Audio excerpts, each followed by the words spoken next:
pacientes que sufren una insuficiencia cardíaca sistólica, ya que suelen presentar signos de un corazón dilatado o fracción de eyección ventricular izquierda reducida. Esto produce que la sangre no sea expulsada adecuadamente durante la sístole y por ende se acumule en los ventrículos. Esto lo que provoca es un síntoma de congestión pulmonar y por ende edemas. Actualmente su prevalencia es del 1 al 2% y esto aumenta en forma progresiva con la edad, más que nada en adultos o individuos de 65 a 74 años.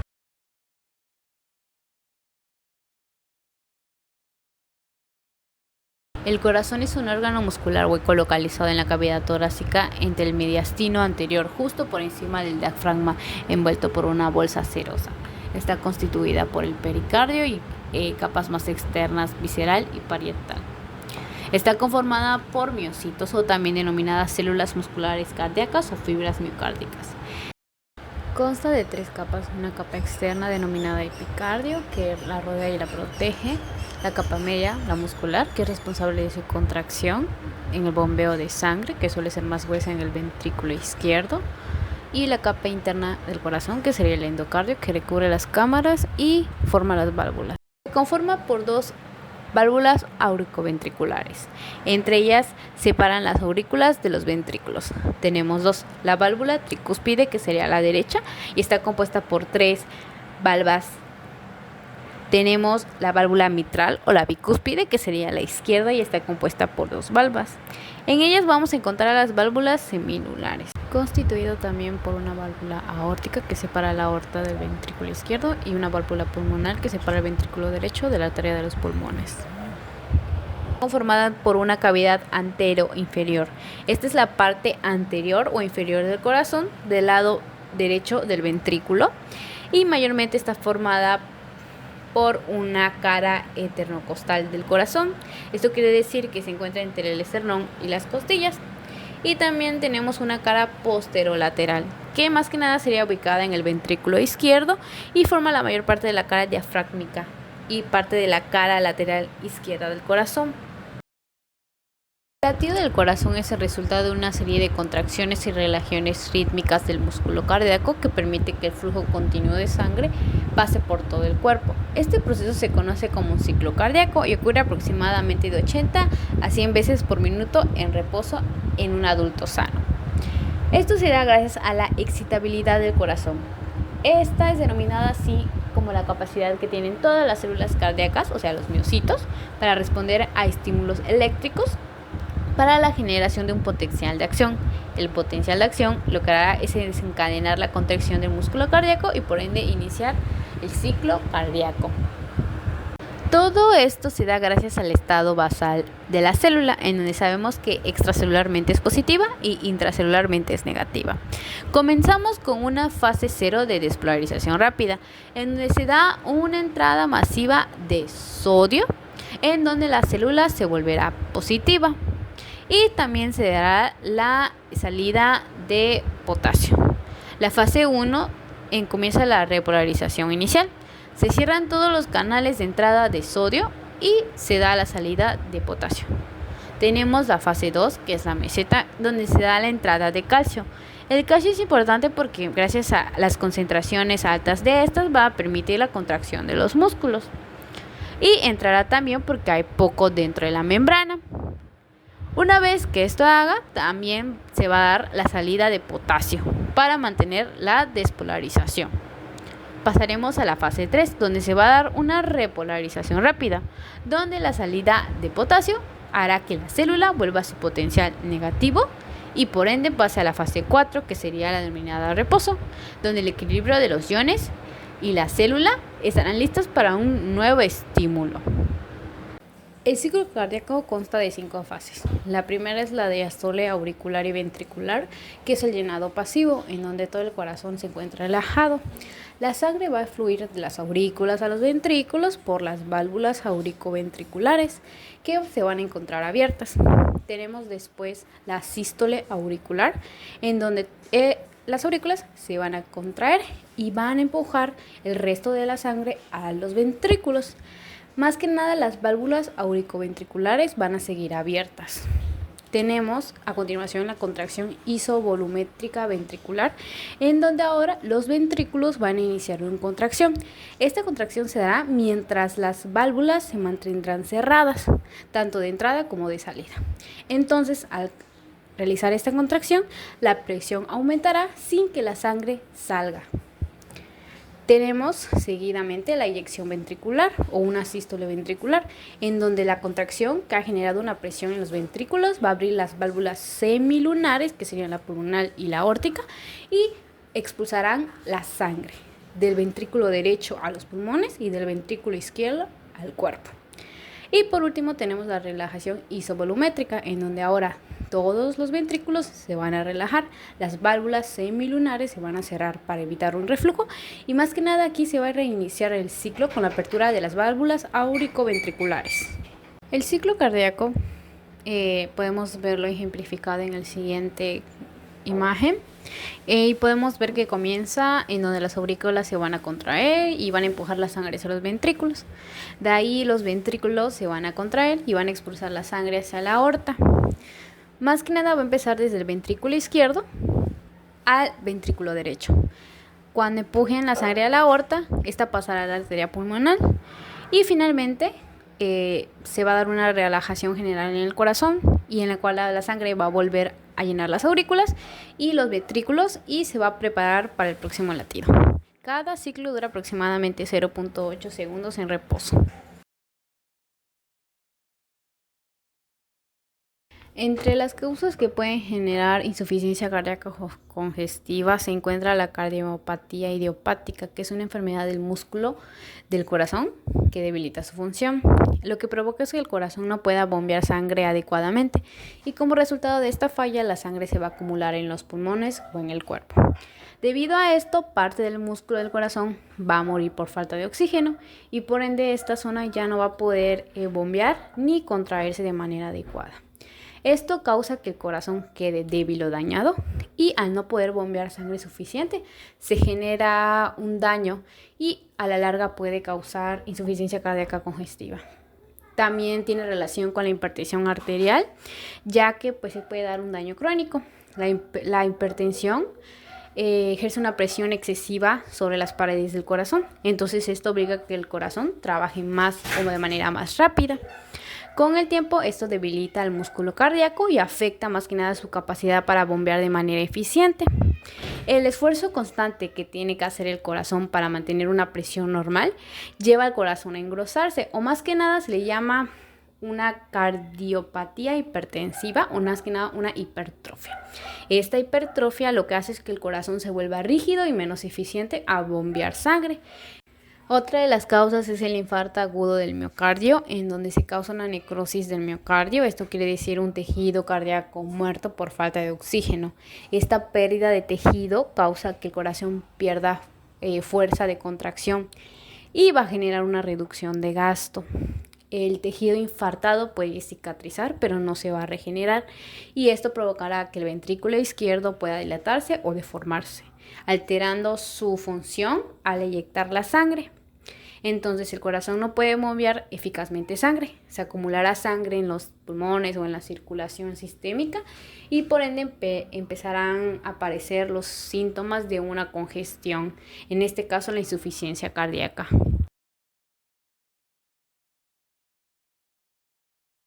La fisiopatología de la insuficiencia cardíaca se resume en la disminución del gasto cardíaco. En este caso el corazón no puede bombear sangre de manera eficiente, lo que reduce el gasto cardíaco, es decir, reduce la cantidad de sangre que el corazón puede expulsar por minuto.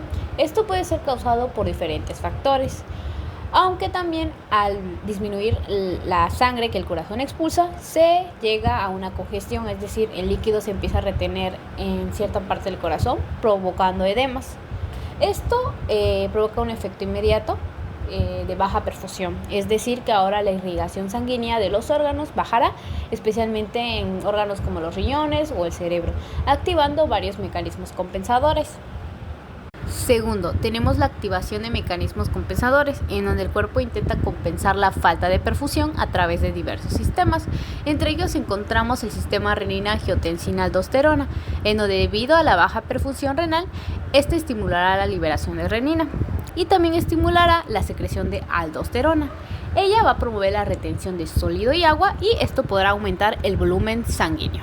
También se puede dar la liberación de vasopresina, que es una hormona antidiurética. En este caso, la vasopresina secreta para promover la retención de agua en los riñones. Esto se da con el fin de aumentar el volumen intravascular y mejorar la perfusión de los órganos.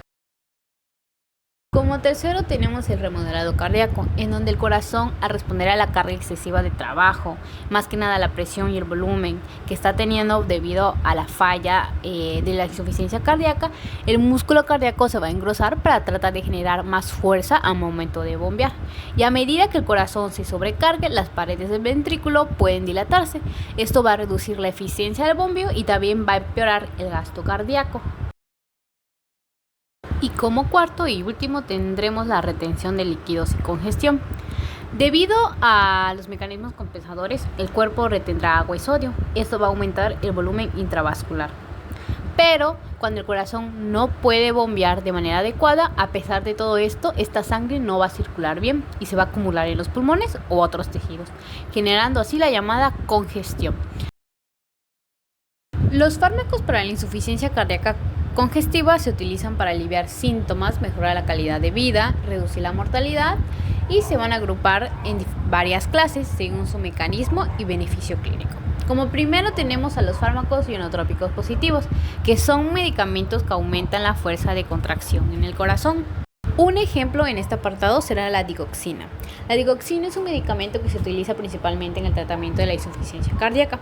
Su mecanismo de acción nos muestra que consiste en inhibir la bomba de sodio-potasio ATPasa en las células del miocardio.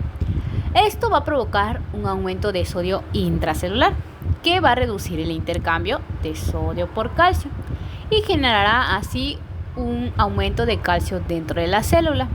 Este aumento de concentración de calcio en la célula va a resultar en un efecto ionotrópico positivo, es decir, que el calcio ayuda a una mejor fuerza de contracción del corazón.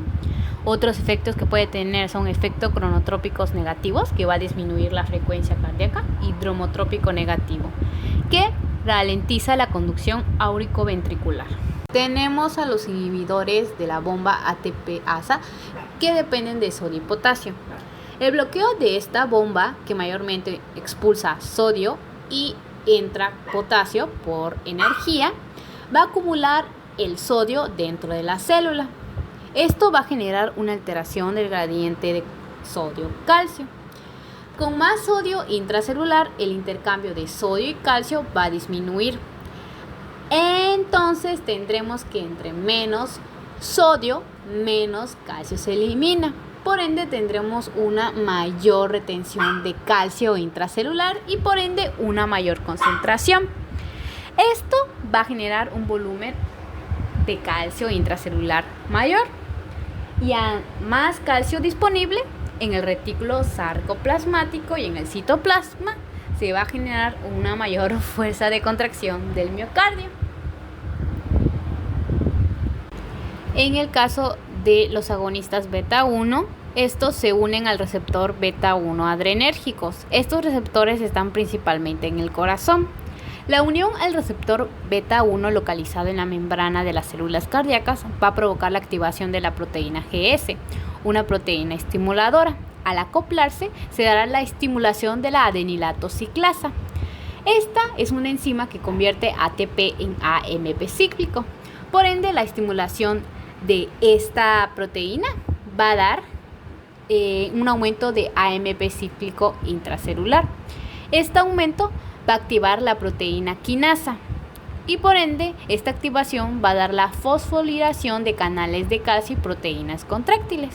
Entonces, esta fosforilación de canales de calcio tipo L generará la entrada a más calcio en la célula durante el potencial de acción. El calcio intracelular se va a liberar desde el retículo sarcoplasmático y se va a unir a la tropomina C, facilitando así la contracción del miocardio. Seguimos con los inhibidores de la fosfodiesterasa tipo 3, que son fármacos que aumentan la contractibilidad cardíaca y causan vasodilatación. Más que nada, su mecanismo se basa en que esta enzima va a degradar al AMP cíclico intracelular en el músculo cardíaco y en el liso vascular. Este aumento de AMP cíclico intracelular va a dar la activación de la proteína quinasa y por ende en el corazón, específicamente los miocitos, al fosforilizarse va a dar la apertura de canales de calcio, por ende va a producir la entrada de calcio y por ende va a generar una mayor fuerza de contracción, o sea, un efecto ionotrópico positivo. Y en los vasos sanguíneos, o sea, en el músculo liso, el AMP cíclico va a causar una relajación vascular, o sea, una vasodilatación, y por ende va a reducir la poscarga y la presión pulmonar. En el caso de los fármacos que sensibilizan al calcio de proteínas contráctiles, su función es aumentar la contracción en el corazón sin necesidad de elevar la concentración intracelular de calcio. Más que nada sabemos que el calcio se necesita unir a la tropomina C para iniciar la contracción del músculo cardíaco. Lo que hará será modificar las proteínas contráctiles, más que nada o específicamente la troponina, para que respondan eficazmente al calcio disponible dentro del retículo sarcoplasmático, sin necesidad de aumentar su concentración intracelular, quiere decir la entrada de mayor concentración, para que mejore la contractibilidad miocárdica sin tener que alterar significativamente el consumo de oxígeno ni el ritmo cardíaco. Para el caso de los inhibidores de la anhidrasa carbónica, tratan de actuar principalmente en el túbulo contorneado proximal. Su mecanismo se basa en la inhibición de la enzima anhidrasa carbónica, que cataliza una reacción reversible. Más que nada, esta se localiza en el tubo proximal del riñón. Al bloquear esta enzima se reduce la formación de hidrógeno necesario para el intercambio de sodio-hidrógeno en el túbulo proximal.